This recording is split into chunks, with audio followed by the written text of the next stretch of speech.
problématiques des entreprises, des organisations plus généralement, il n'y a pas que les entreprises dans les organisations, rencontrent les problématiques dont on parle beaucoup dans la société, qui sont les mutations auxquelles il faut faire face, à la fois pour des questions écologiques, à la fois parce qu'il y a une transformation numérique qui change profondément les activités humaines, et puis à la fois pour des raisons géopolitiques qui ne sont pas nouvelles.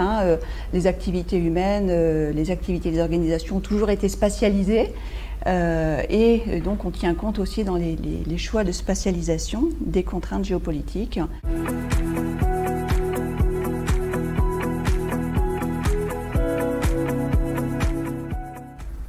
On parle de défis économiques, numériques et géopolitiques, mais en fait tout est lié.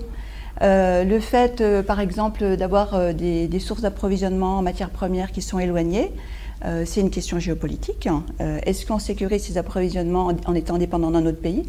C'est aussi une question environnementale.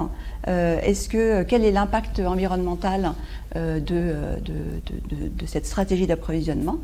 Il y a aussi un impact social quand on s'approvisionne dans d'autres pays. Est-ce qu'on est conscient, par exemple, de l'impact social aussi qu'il y a par rapport à ces choix? On parle beaucoup en ce moment, par exemple, des problématiques liées à l'industrie textile, où voilà, on ne se pose pas toujours la question de savoir comment le coton est produit, quel est l'impact environnemental, comment la personne en bout de chaîne est rémunérée, et voilà, quel est aussi l'impact environnemental au-delà de tout ça.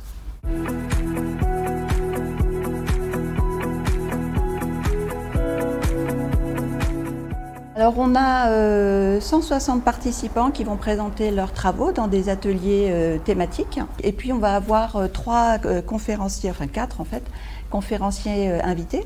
Donc une première conférence sur le machine learning et son effet sur la décision stratégique par Shekhar Zara, qui est un chercheur renommé qui va venir du Minnesota, rester un petit peu à l'Université de Strasbourg, participer aussi aux ateliers doctoraux qu'on organise.